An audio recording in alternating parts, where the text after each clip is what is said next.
So yeah, farming, mining, and fishing are all level 99 now. Nice. I, I What's guess I'm next? logging.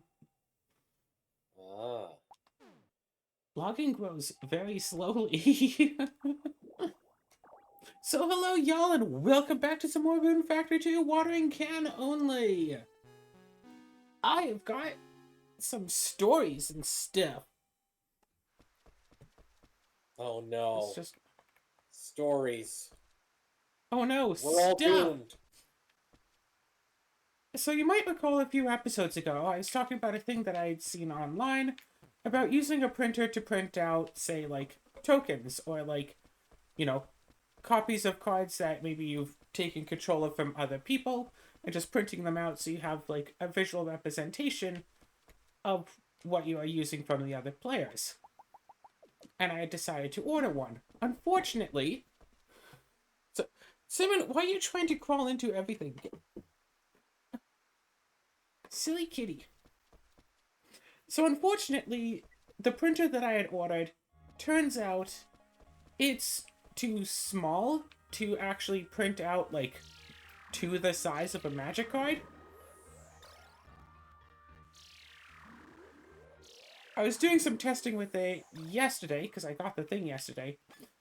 And yeah, it's too small to actually just print out the magic card and stick it on top of a card. Also, it's a thermal printer, so it only prints in black and white, so it definitively does not look. Yeah, there's no way you could actually pass it off as trying to be a real card, but it does make for a good representation of the card with all like the text and the art, just grayscale. Which means that I actually can print a perfect recreation of my logo, which is nice. Interesting. While practicing around a bit, I printed out my YouTube logo, and it's a little bit grainy, but yeah, all of the colors are perfect.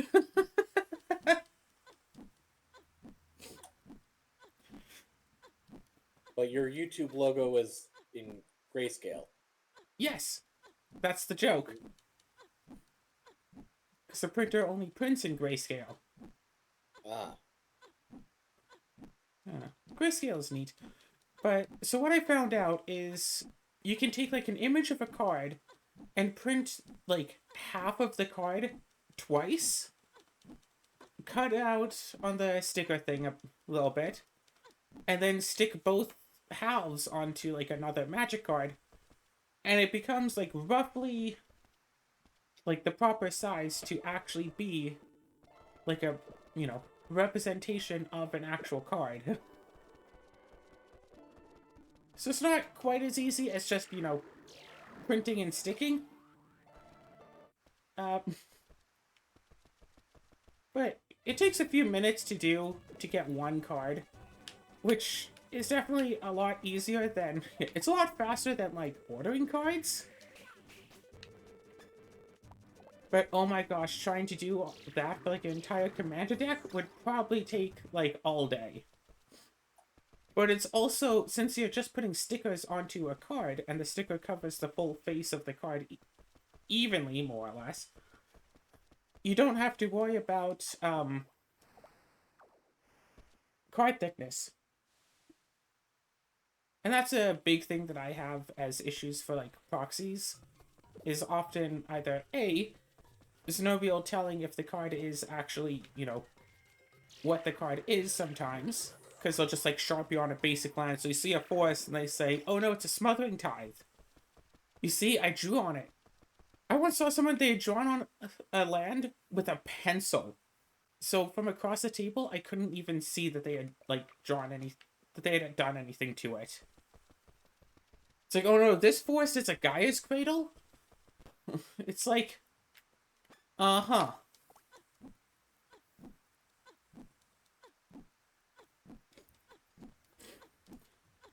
So yeah, so I think I'll do that a bit for the cards, mostly like my CDH deck that I've been either are way too flippin' expensive to just buy, like which one is it? Mishra's Workshop? I think that's like $1,300 or something, probably more. Like, I'm not spending all that on one card. Or stuff like, was this Chimley the Inner Sun, which is currently like, I think $40 is the cheapest price of it.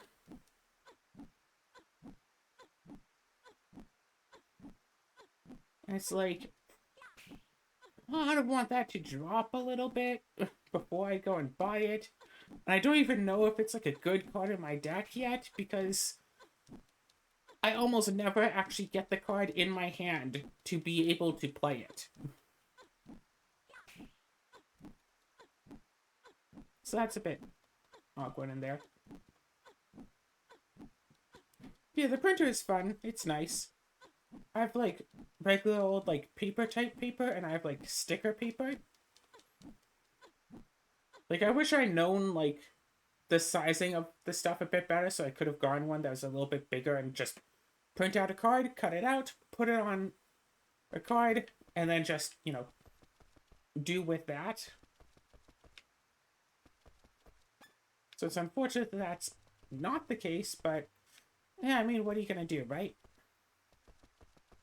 Exactly. Uh.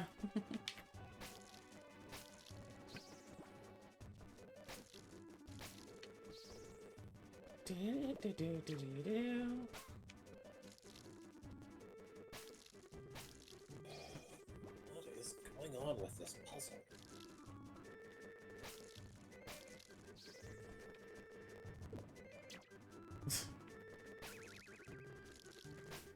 Although I have to say, it was really surprising to be at my local game store.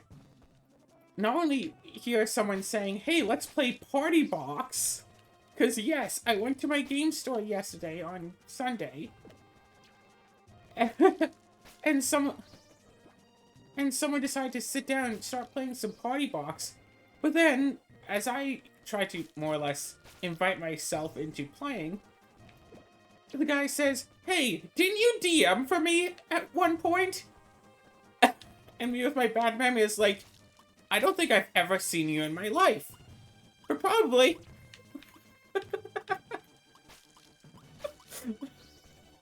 Interesting.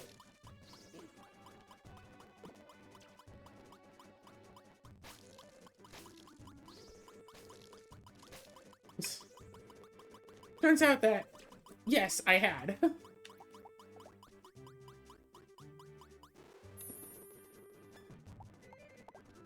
I just, as mentioned, have a really bad memory for stuff. Indeed. Who are you, and how'd you get into my video? Exactly.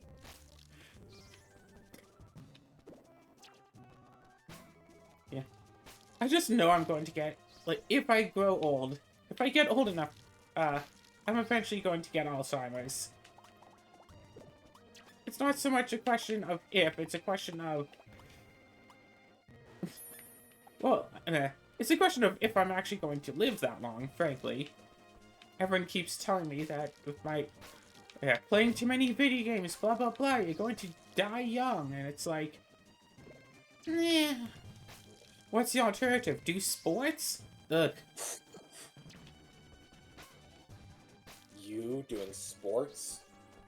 I have done a sport. I think most of the times I've done sports, I've gotten injured. No, that's just a lie. But I have gotten injured doing a sport. Mm. Hey, is tobogganing a sport? Is it? It's close to sports, because, like, skiing, I think, is a sport. It's in the Olympics, so it should count.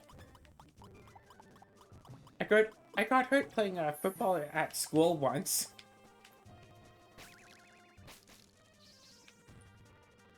Although one could say it was my fault, but still. But yeah, like high school, whatever, we were doing football as part of gym. And, you know, we're all huddled together, like, we do the break, like, I start running, because Like, I don't think that I don't think that I had the ball. I was like, you know, trying to run so the quarterback could like throw it to me because that's part of football.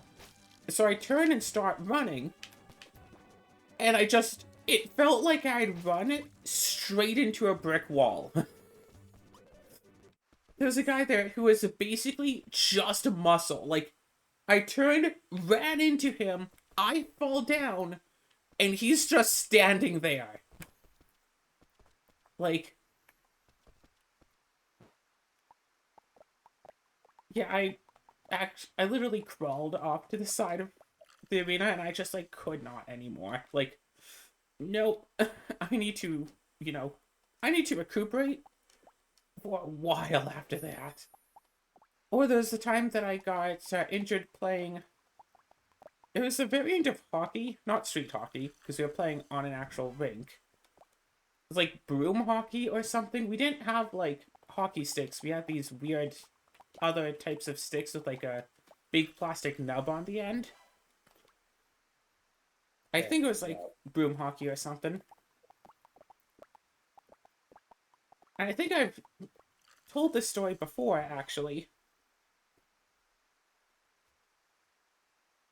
So I'm just turning up the game volume just a little bit. Here we go. Yeah, where I was basically sitting out of the game because I didn't really want to participate in it, and the teacher's all like, "Oh, everyone's got to do a round." It's like, there's only one round left to go. It's like, yeah, okay, teacher. If we all have to do it, I'll do the next round. Sure, fine. The teacher, basically, for the entire time, the teacher's like, "Okay, who wants to go up for the next round?" And, like, you know, 6 people would be all like, "Oh, me, me, me, me, me." And I would just not volunteer to go up for the round. As opposed to the teacher saying, "You go up," and me saying, "Nah." Teacher was taking volunteers, and I just didn't volunteer because I didn't want to do it. So eventually the teacher... called volunteering.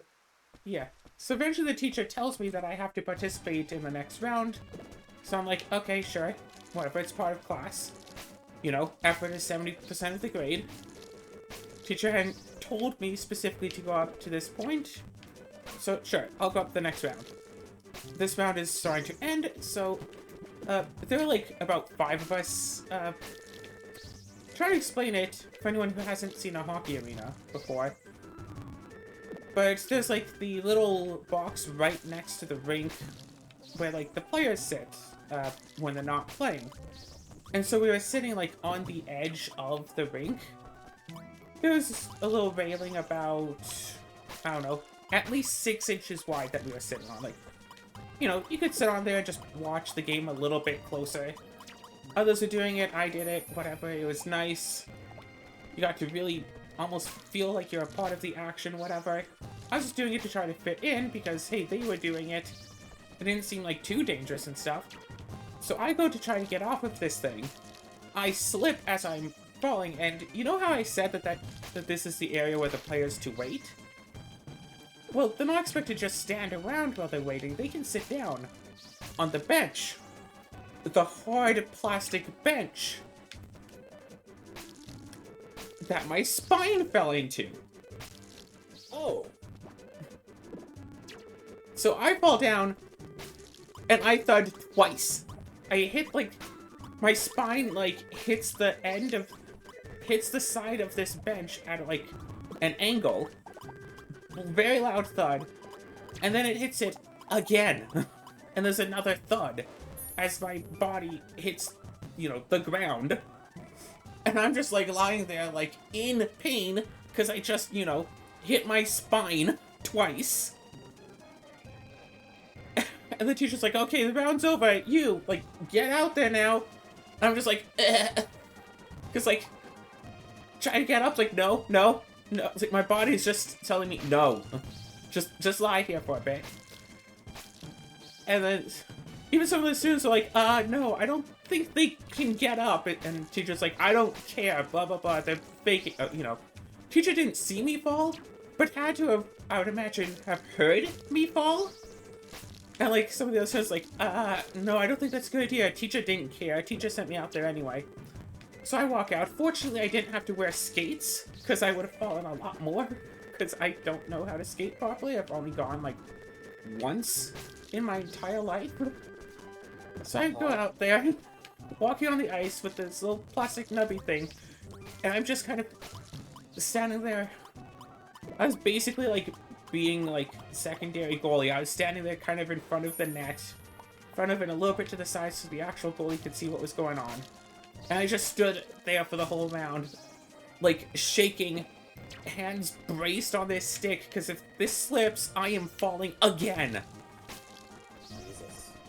And I found out later that every other student taking that gym class, so all of the other grade 10 students, they got to take a bus to the arena and back to school. Because it was, you know, quite a few blocks away. So you got to take a bus. But since my gym class was just before lunch, we walked back.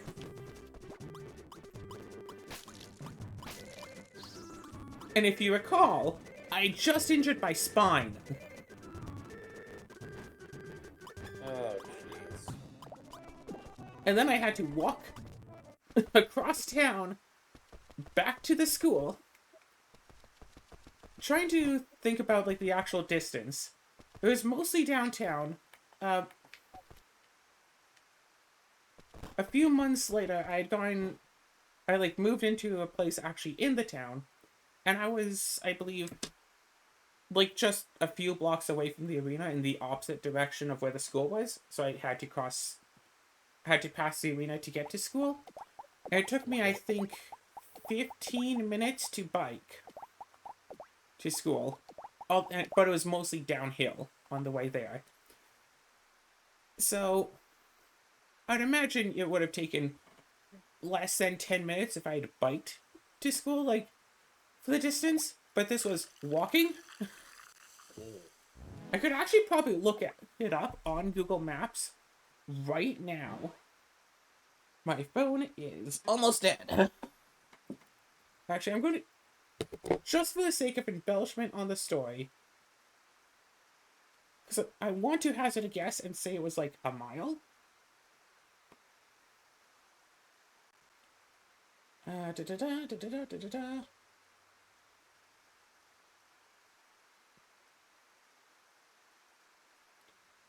Okay. That place to... No, not there.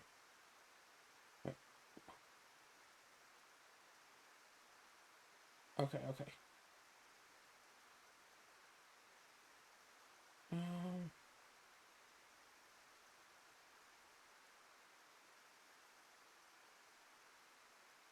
Is that really not as far as I thought it was?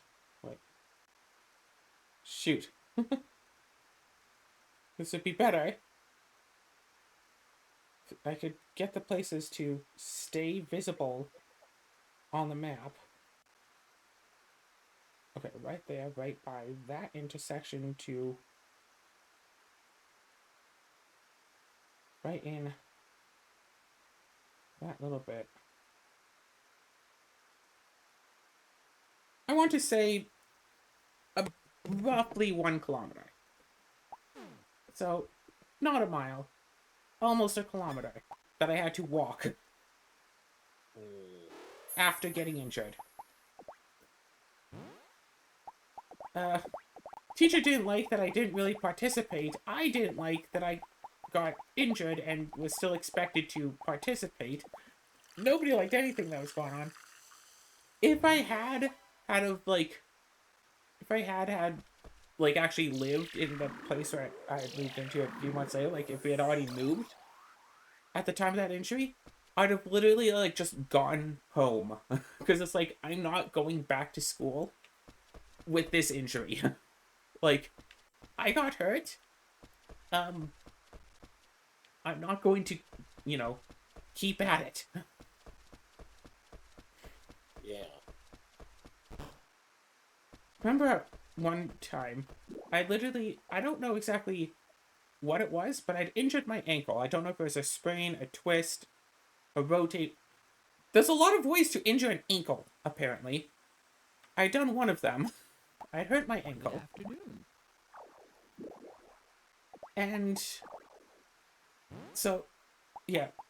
I'd injured it enough that I was limping. Because, like, of course I was. It hurt. Went to my next class, which I was already, like, close to anyway. Teacher, like, brought a thing in so I could, like, pop up my foot during class, blah, blah. Everything was fine. I was sitting down. It was all well and good. Fortunately, I had injured myself during lunch period, so I didn't have to go right back to gym class with the sprained, twisted, swollen... I don't think it was really swollen. Whatever. An injured ankle. My next class was upstairs. And it's like, okay, walk up the stairs to the class. Actually, walking upstairs wasn't so bad. Walking downstairs was bad. But fine, whatever. Walk up the stairs, get to the class. Well, I didn't have my textbook. Because 9 times out of 10, we don't need the textbook for social class. Because, again, most classes we don't use it. I have no idea where my locker is, so I don't keep my books, like, in my locker, and even if I did have a locker, odds are I would have been able to get to my locker, get my books, and get to class before class started anyway. It took the entire, like, break between classes just to get to the next class. Jesus. Because I was limping. And the teacher's like, no, this is unacceptable. You're not even allowed to, like, share someone else's textbook for this, blah, blah, blah. You must, like... It's like, no. Go home and get your textbook. I know it only takes you, like, 15 minutes to get home. So, this is the last class of the day. Spend the next half hour going home, getting your textbook, then coming back here. And you can, be here for the last half of the class before having to go back home again right afterwards. And I was all like, fine. Whatever, fine. I'll try. Like, teacher didn't care that I was limping. I pointed out, it's like, hey, it hurts to walk. I don't think I'll be able to make it back in time. And he's like, he basically just called me a liar and said, oh, of course it will. You don't really have an injury. And it was either that teacher or the vice principal who had said that I was always limping, which came as a bit of news to me, and I feel like that was glossed over a bit, that I was always limping. Apparently my walking posture is bad.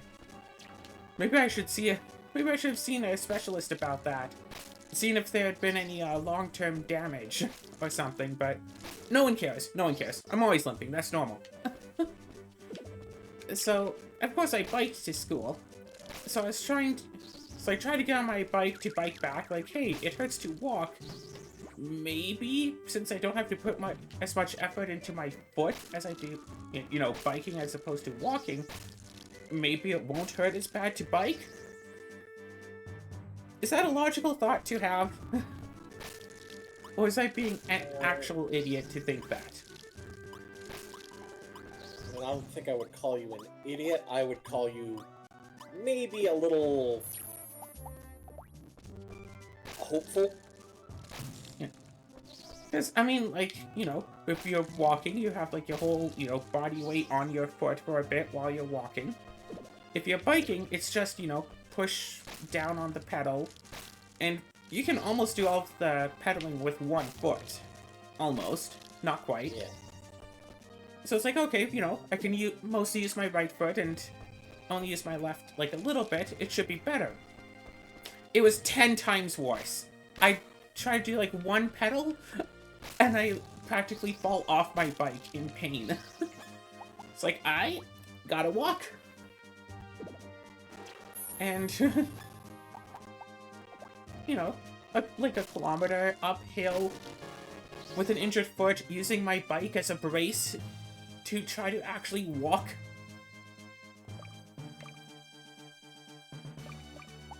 It's like, yeah, nope. Teacher says that I'm completely fine to just walk, so I'm going to just walk. as much as the teacher...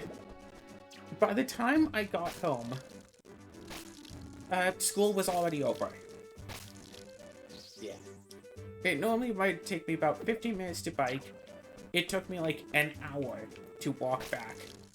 And like, as I was you know, and I called my dad, like, as I'm limping back home, and I said, like, hey, if the school, like, calls you to report on me, like, playing hooky or whatever, I have a perfectly reasonable explanation for it, and I'll tell you everything once you get home.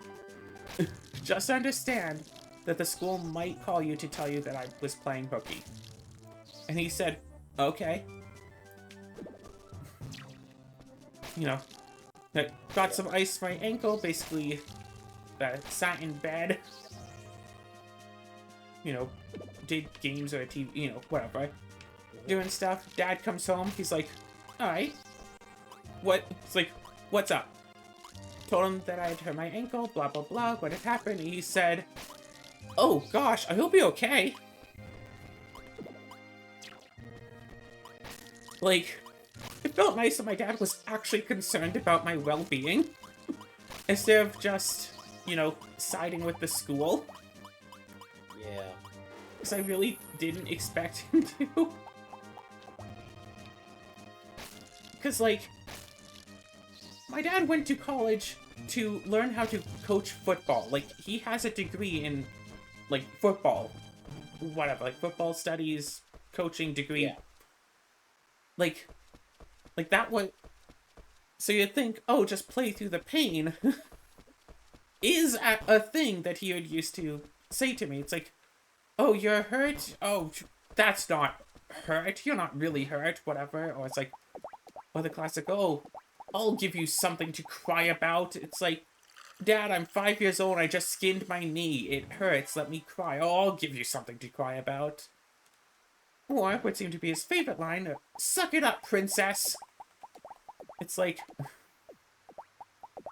I can't be like you and have all my nerves be deadened from years of being tackled in football games.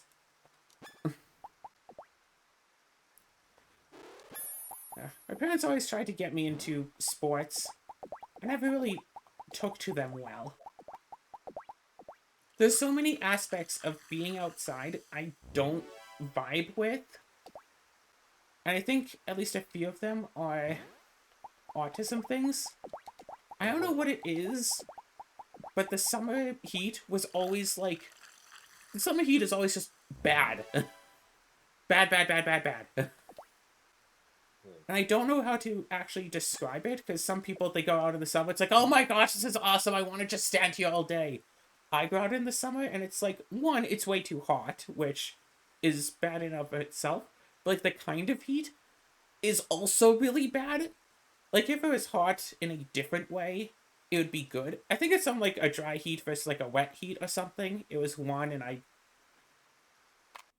think it's something like that. Like, not only is it hot, but it's a dry heat. Something. Yeah. So it's like, it's hot. It's just bad. The wind is very weird. Yeah, going out in, like, a baseball jersey, whatever. And it's like burning, burning, burning, burning. Wind blows by, freezing, and then burning again.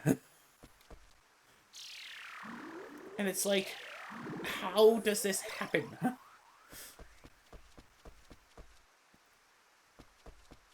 Plus, and I'm mostly going off my baseball experiences here. Bunch of people I don't know, you know, the teammates, as well as the other team. A lot of people I don't know all around, but I'm supposed to know, and it's like, yeah, here's like 15 people to try to memorize the names of.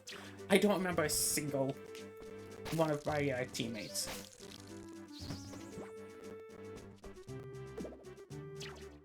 Yeah, never even tried to be friends with any of them. We just, you know, play the game, and then just go home. I have no idea how we actually even did in the games. If we were good, if we were bad. I have no idea. I got a trophy for whatever, probably a participation trophy. Again, don't know if we are bottom of the league, if we are, you know, middle of the road. I don't think we're at the top because I feel like the adults would have, like, put pressure on it or something. There would have been a celebration. So we might have been middle of the league, we might have been bottom. I don't remember. And I don't think I even cared at the time. Oh yeah, plus, like, when I was little, like, that age, running was actually something that I just do for fun. You know, playing with friends, running around and stuff. The short sprinting of baseball was awkward. What is that thing? If you make a job out of your hobby, you no longer have a hobby. Something like that. If you try to make something you like competitive, it becomes unenjoyable. Yeah, I liked just running, but then they tried to make, you know, a competition out of it. Can you run faster than, you know, a small ball sailing through the air? It's like, no. Oh, and when you know, run in this, you know, dry, burning heat with occasional blisters of freezing coldness, if you don't think you're going to be quite fast enough, you should slide on the rocks. Okay, it's like dirt, but you know, baseball diamond dirt is basically just little rocks. Like, Yeah. yes, you should slide on the rocks and hurt yourself so you can do better. It's like, I am not going to put myself in harm for the purposes of a game.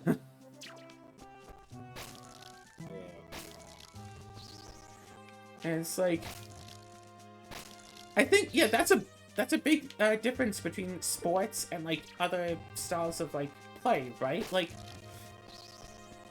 you're not going to see someone like, oh, I'm, like, the top Smash player. I'm going to, you know, stab my arm 27 times in order to get, like, you know, an extra power boost in my character's attack.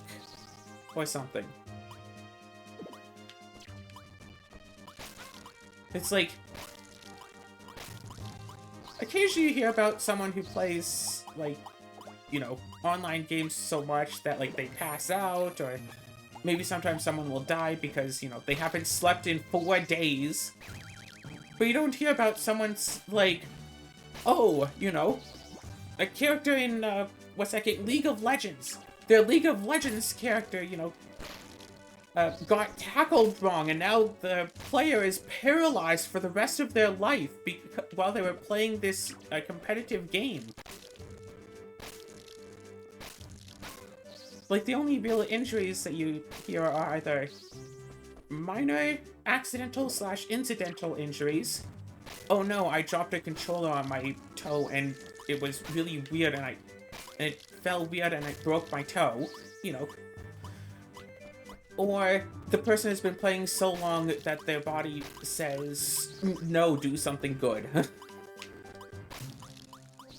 Like, you never hear stories of, oh yeah, this person was actively playing football for 4 days and then they died. But I'm sure if someone was playing, you know, top-tier competitive football for 4 solid days, they would probably die anyway.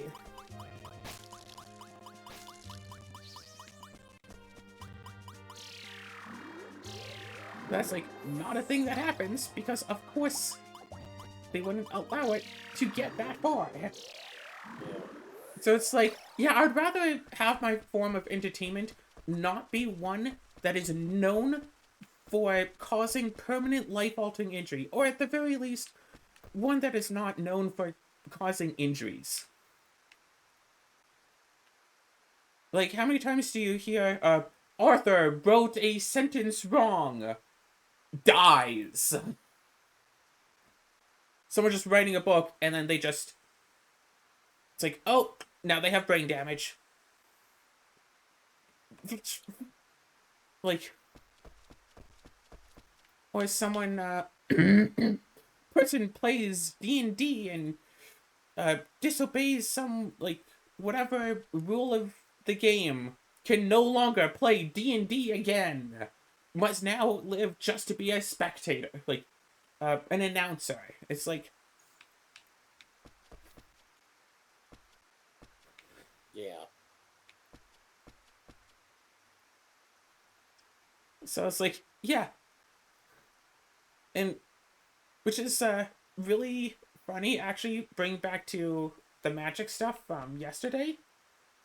While playing this guy's party box, I played out an avatar of me, and he had cast, and he wound up casting an enchantment on it to turn into a coward.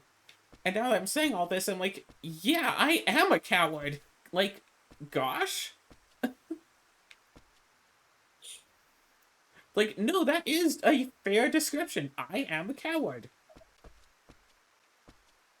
I'm not, like, taking pride in it, but I am accepting that that is who I am as a person. I don't want to do stuff that will cause me injuries or cause permanent damage. At some point while I was growing up, somewhere from the age of 8 to the age of 12, I don't know when, because that whole timeline is a blur. I went to, like, 3 schools, and I remember, like, a few pictures of that, like, of all that time.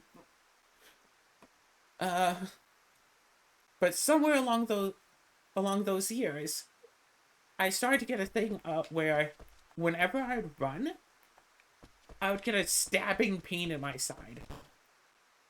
And so I was just like, okay, I shouldn't run. Like, if I'm going to get hurt from running, I won't run anymore. Because that's clearly my body saying this is a bad idea. Right? Like, that's what pain is. Pain is the body's way of saying this is bad.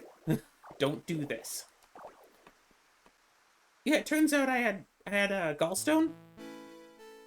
In case anyone had forgotten, I have a gallstone in there that stabs me in the side, figuratively speaking, whenever I try to run. I remember Pardon? That sounds familiar. Yeah. I remember many, many years later, so about, what, 5 or 6 years ago now, I was in the Bridging the Gap program, a program that's designed to help people who can't get a job to get a job. So, like, how to write a resume, why to write it that way, skills that would be generally required in jobs, blah, blah, blah, you know. It's like a 2-month-long course, plus, around the end of it, or, you know, during it, they will act as an intermediary for the people to get jobs.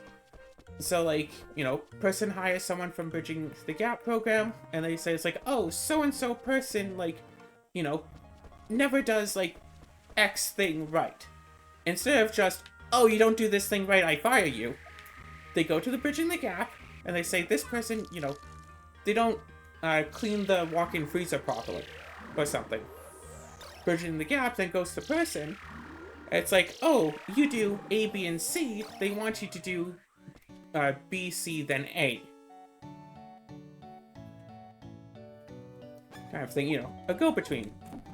However, when I was at Bridging the Gap, and they did wind up getting me a job, however, that company did not sign the waiver that Bridging the Gap would be the go-between, so even though their Bridging the Gap's job is to be the go-between, they were not the go-between, so I still got fired from that job.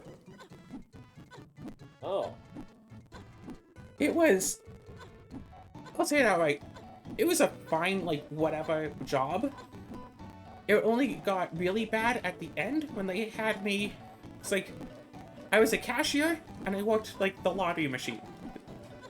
So, like, scratch cards, like, whatever. Scan them in, boop, boop, boop. Cashier? That's easy. The lottery machine, you know, I had, like, 1 lesson on it. Totally got it. Completely fine. Everything good. And it's like, oh, also, mop the place when you're done. It's like, okay, you know what? Sure, people come in with, like, muddy boots and stuff all day long. Mop the place when I'm done. Sure. And of course, when you get in, turn on the open sign, unlock the doors, blah, blah, blah. It's like, yeah, that's reasonable. Okay, I understand. I can do that. And I was doing it, and everything was fine. Except for one day when I accidentally didn't actually turn on the open sign, and then the first customer to come in, it's like, yeah, your open sign isn't lit up. I'm like, oh, shoot, and I went in. Other than that, everything was fine. And they're like, oh, hey, there's like, you know, stock on the shelves. And obviously, that's what you're selling. Face the product. You know, bring it up to the front, make it look presentable, just, you know, whenever you have time. I'm all like, wasn't part of the job description, but I won't say any. But it's like, you know, it's understandable that that's a common thing that they would want someone to do if I'm just here and about and all that. It's like, sure, I don't like it, but I'm not going to complain to my boss about it. It's like, okay, yeah, I can do that while I'm working. And then it's like, oh, oh, and the product's in the back.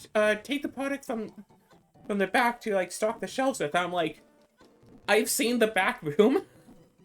I can't take the product from the back and stock the shelves because the back room is not organized in the slightest. And if there was one day when it was myself, the boss, and one of the other workers, and all three of us were trying to organize the back room. And it's like, okay, try to figure out where things are supposed to go. It's like, okay. They're working on things like, okay, I have like this product, whatever, right here. Let me just see all the places where this product is, find where it's like, you know, here the most, and that's probably the place where it's supposed to go, because none of it is labeled or anything. So, okay, so I find one up here, one over here, one down there, one over there, one up there, no box of it or anything, no pile with more than one in it. It's like, well, I found these all around, but there's no actual place for it. Is there... Hey, coworker, do you know if there's a specific place for this? Like, I have no idea. Hey, boss, do you know if there's a specific place for that? Oh, I don't know. It's like, how am I supposed to put this in its place if no one knows its place? Well, you're supposed to find its place. Also, the back room is super dusty. I could hardly breathe back there. After being back there for like 5 minutes.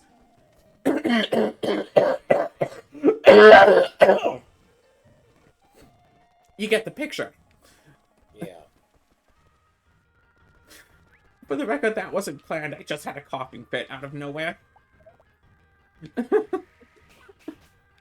So then I got fired because of not working properly, but it's like, if you let me just do the cashier job, I would have been fine. Everything would have been fine. It's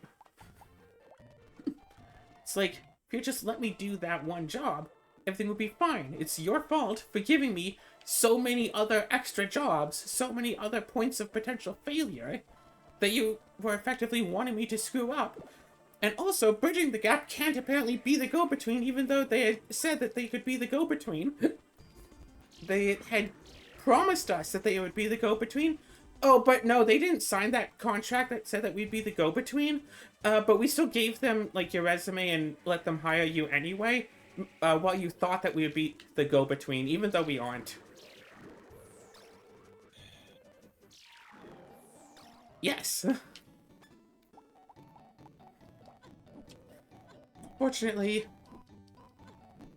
a few months later, I finally got on Aish, and I've just, it's like, so much bloody stress getting... Oh! Wait, you want to take a guess? That job that I was just talking about, you want to know what my hours were? I'll give you a hint. It was only a 6-hour shift. Okay. So, the shift went from 5 to 11 a.m. What? 5 a.m. to 11 a.m.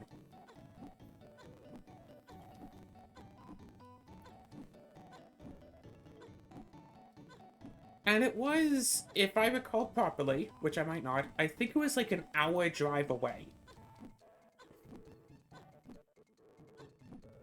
Oh, jeez. I think it was just 2 days a week. I think it was literally just Saturday and Sunday. So I'd have to wake up, at about 3 a.m. Saturday morning, shower, get dressed, all quietly as well, because people are sleeping in that building. Leave, get in my car, drive all the way up there. Have breakfast, because it was, I have no idea how to properly... It was like a camp, like... I don't have the words to explain, like, what it was, but there were, like, hundreds of people, like, staying there. And so they had, like, a mess hall, dining hall, whatever, and they had the best food. No joke, that stuff was amazing every single time. Nice. Not a single miss the entire time. All of it was good.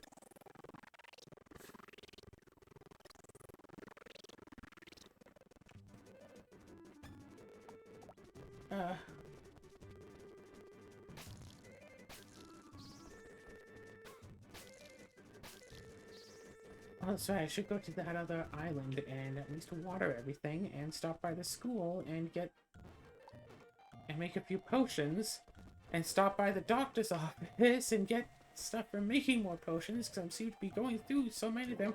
Hi, Mom!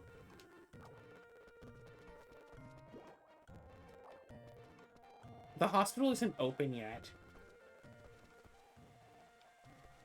Trying to remember. So yeah.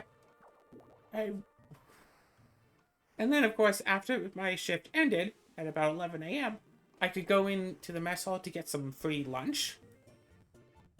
Because, like, the mess hall was free. Just as a part of being in the area. I didn't have to, like, show an ID or anything. I just, you know, go in, and I can just, you know, take some food, just start eating.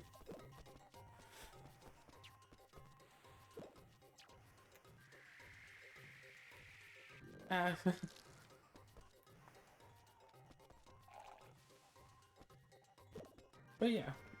And then there was a small period where, like, I was given, like, a room to stay in at the place, so I wouldn't have to necessarily get up at 3, I could get up at, like, 4, but the weekend that I was given that room for, I actually had stuff to do on Saturday, so after I finished my Saturday shift, I did have to go back home to do stuff, and then come back for Saturday night, sleep in that room, wake up on Sunday morning, go do stuff, and then come back. I think I also had a Monday shift. I don't remember. I really don't remember it all too well. Curiously. But yeah. And all of this was based off of something from some other thing from Bridging the Gap that I don't remember about. I was talking about sports or games or being a coward or something, and then I went into Bridging the Gap for an antidote. Antidote. Bleh. And I wanted to say some other stuff, and I completely forgot all of that. And my train of thought. Do you mean anecdote? Yeah, that's thing. Okay, because I'm just like, I don't think they poisoned you. Yeah, that's what I was trying to say. I knew there was a C in there, I just didn't quite know where. Ah.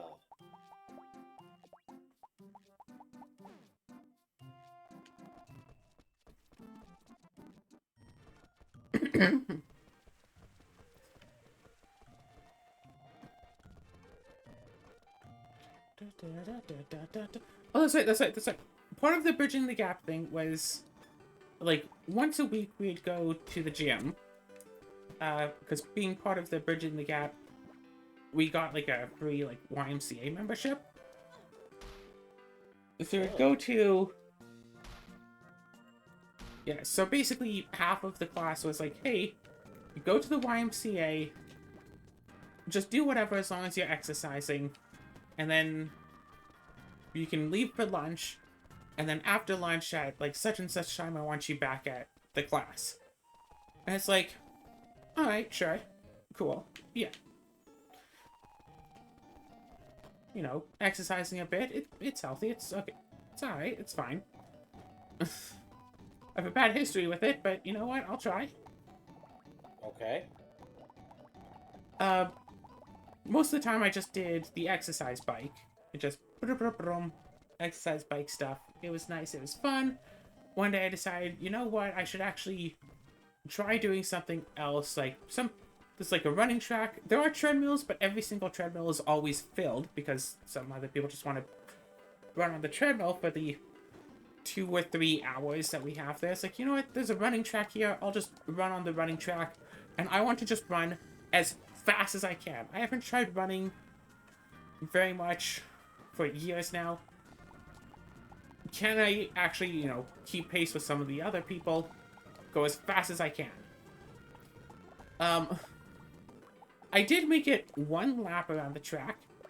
It wasn't like a huge track. It wasn't like a football field track. But I made 1 lap around, and then you realize, I am going to fall. Like, I can feel, like, my pants, like, falling down on the back. And, like, I'm, like, leaning forward in such a way, like, I am going to fall. It's just a matter of, can I keep running to, like, delay the fall? But I am going to fall. It doesn't matter what I do, particularly. So I just accept it. I take it. I fall down, brace myself, all that stuff. Because I know how to fall properly. I have some training in that. That sounds really concerning when I say it like that. I know how to fall properly. Yeah, no, I mean, I know how to fall properly too. I took theater and stuff, and that's one of the things that you gotta do for, Yeah. you have to learn how to fall. Yeah, theater, yep. That's my thing, except mine wasn't actually part of theater class. Mine was self-taught on a carpet, but for purposes of theater. How to fall forwards, how to fall backwards, how to fall on the side. Falling forwards is the easiest to protect yourself. Falling sideways, not so much, and falling backwards, ouch.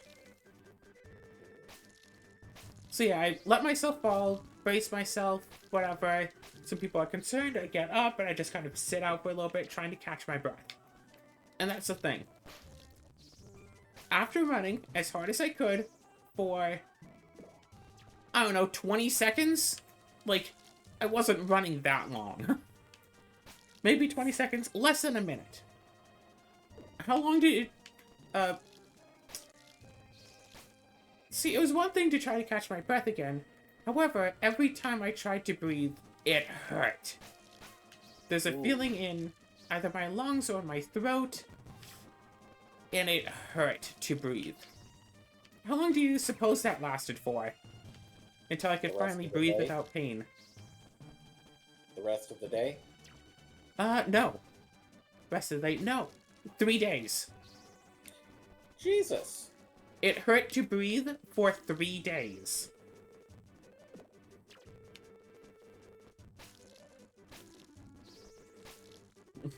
Didn't actually go to a hospital about that or anything.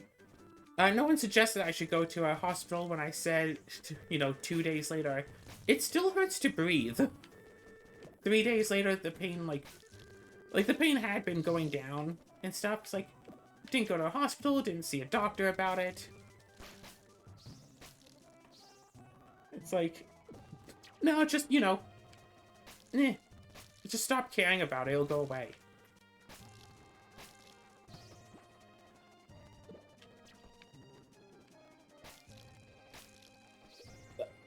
That's not how this works. That's not how any of this works. Well, that's how it worked when I was growing up. And I still remember one of my gym teachers back from middle school. Don't remember the school, don't remember the grade. Basically wanted all the students to run all the way around, like, the entire playground, field, whatever area. It felt like a really big loop to make. But again, I was in middle school, so grain of salt. Whereas, like, around a baseball diamond, it's like baseball diamond, a soccer field, a playground, and around all of the things. So it was a decent distance. More than it would be if we had ran around the gym. Let's say that. Yeah. And of course the teacher wanted us running and like pumping our arms. Running and pumping our arms. But would accept us doing jogging as long as they were still pumping their arms. And I don't know what it was. I really did not want to pump my arms for this. I think it's like, the teacher's impression is, if a person is running properly, they are pumping their arms. Therefore, if a person is pumping their arms, then they are running properly.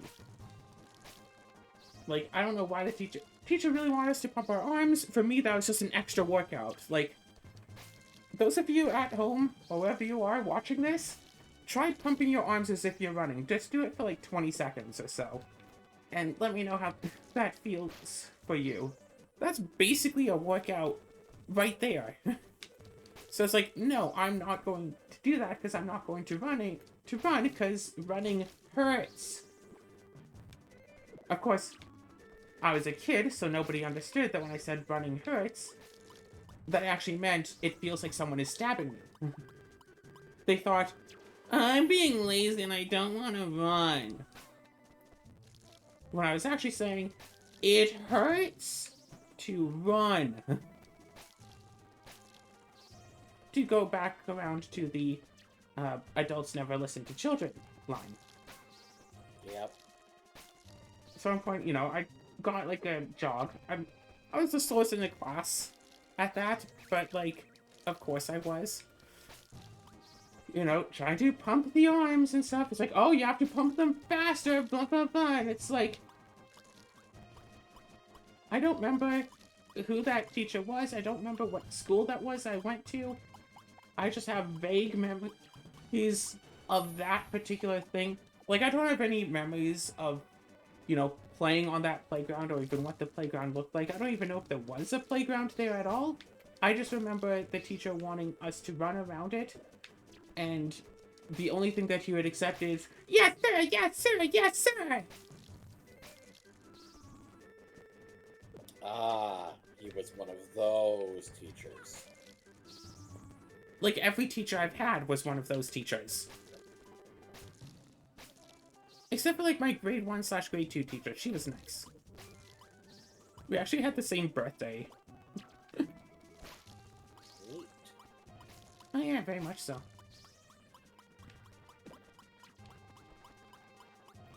After that, though, all the other teachers are just downhill, and so many teachers like, oh, I'm just trying to do what's best for you. It's like, then maybe, I don't know, listen to me when I say stuff sometimes. Like, I know, you know, I'm just a dumb kid, but maybe you shouldn't yell at me when I say something like, I don't understand what you mean. Could you say that again? Or when I say, what is this all about? Like, what is this stuff that we are learning all about, and why are we learning this? Like, what's,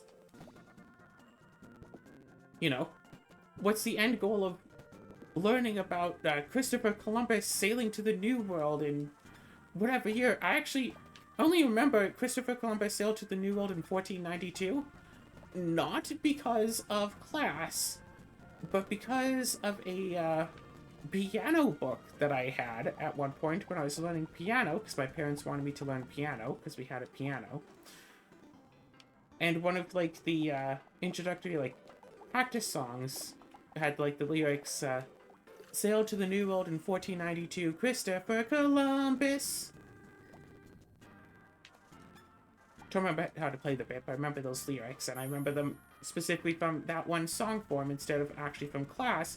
So maybe that should be a representation of how, hey, maybe different people learn in different ways, and just, you know, taking notes for 3 hours might not be the way that I learned stuff. I hated taking notes. I still hate trying to take notes. Something that was pointed out to me occasionally was that the way that I hold a pencil is wrong. It's not the way people are supposed to hold a pencil. But I was never actually taught, like, how to hold a pencil properly. So if I try to write for too long, I get, like, cramps. And, like, I saw, like, other people holding the pencil properly, and I tried to copy them.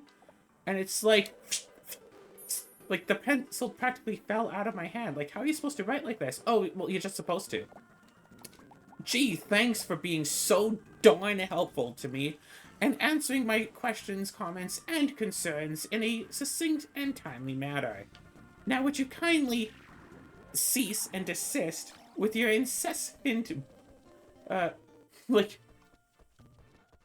I didn't think I was going for there. I got bored of that. It's like, oh, you're just supposed to do it. It's like, gee, I'm trying to. How do I do it properly? Oh yeah, back in 3rd grade when they tried to teach us how to do cursive, but they would barely ever actually teach it. It's like, hey, here's what the letters look like. Here's some, like, arrows. Like, yeah, when you're doing cursive, you never take your pencil, like, off of the paper while you're writing the word, except occasionally for, like, these 7 letters, you take the pencil off the paper.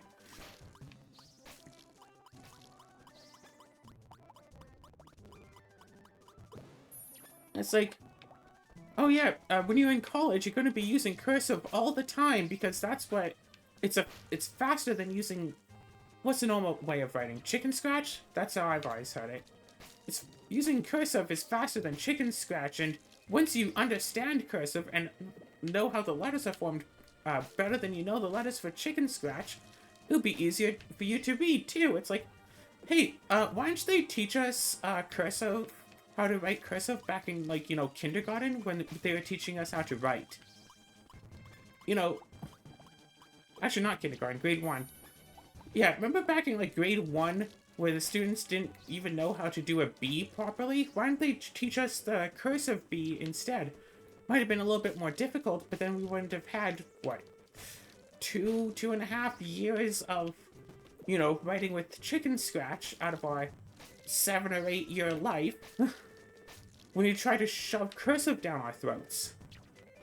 By the time we get into grade 3, we'd probably already be fluent in cursive if they had taught us back in grade 1.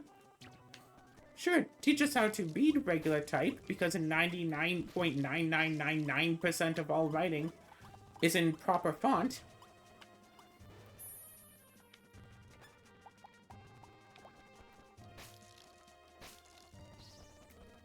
I mean, it is. So to this day, I do know how to do cursive, but I didn't learn about it in the class. I learned about it because in high school, I had a brief interest in cursive, and I just memorized all of the lowercase letters.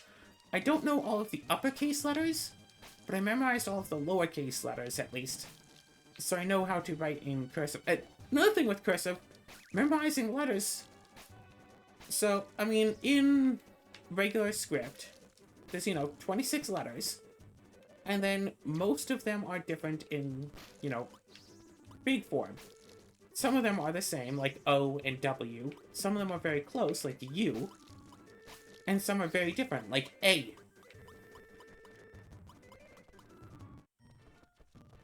But that's still, you know... Or capital Q. Yes. But that's still basically less than 50 different shapes you have to memorize to know all of the letters.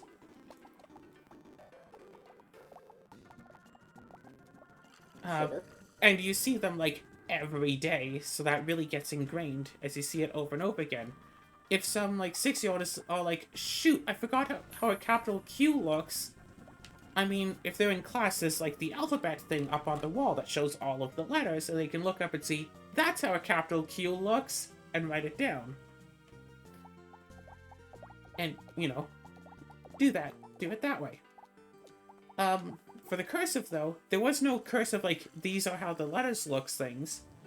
But it doesn't matter if they were, because like, it doesn't matter if you know how all of the letters look in lowercase. They actually have 2 different ways that they look in lowercase, based on the couple of letters that might come before them that have the uptick at the top of the letter instead of the bottom of the letter. Because instead of just making it so all the letters have an uptick at the bottom of it to go to the next letter, some of them have an uptick at the top because it, looks nicer or something? So it doesn't get so confused with the couple of other letters, like O versus A or whatever, I guess, which means that the next letter has to be done differently because it's starting from a different place. So you have, like, the 26 capital letters that I'm pretty sure with cursive, every single one of them looks different from the lowercase version, I think. Because I think that with the capital Not ones, they all of look them. closer to their script. I mean, capital A looks basically just like lowercase a. Alright, that... Okay, so... But bigger. Most of them do look different from the lowercase versions. But also, the lowercase versions are not always the same. So you have to think, it's like, okay, it's not just, you know, put in this letter, it's, oh, if the last letter is like an O or a W or... I don't remember what else has the uptick at the end. Most of them. No, I mean the uptick at the top instead of uptick at the bottom. Like an O has like, it leaves the letter at the top versus like an N where it leaves at the bottom. Ah, gotcha. Yeah. Have you ever seen the word minimum in cursive? It looks cursed. Squiggle, squiggle, squiggle, squiggle, squiggle, squiggle, squiggle. It's like, is that a word? It's supposed to be a word, Cinnamon. Gosh, I have so much more complaining about stuff that I could do, but yeah. Do I actually remember anything that I actually learned in class at school? The shape of a fleur-de-lis? Which I think... I don't even know if I learned that it was French in school. I believe a fleur-de-lis is French. I don't know if I actually learned about that in school. And I have to say, watching My Little Pony is a better representation of what a fleur-de-lis looks like. And I don't actually remember even, like, seeing, like, in the textbook or, like, drawn on the board or, like, a picture or whatever. I remember seeing my rough, like, copy of a fleur-de-lis that was absolutely horrendous. I mean, isn't basically a fleur-de-lis basically just draw a club, like from playing cards, but give it like a pointed top like spades? So you must understand, my art skill is negative. Just like most of my other skills in life, I've got the negative modifiers like out the wazoo. My character build is so highly specialized that I have a negative modifier to basically everything except for one stat, but that one stat can only come up in one specific situation where I'll be outclassed because someone else is a higher level.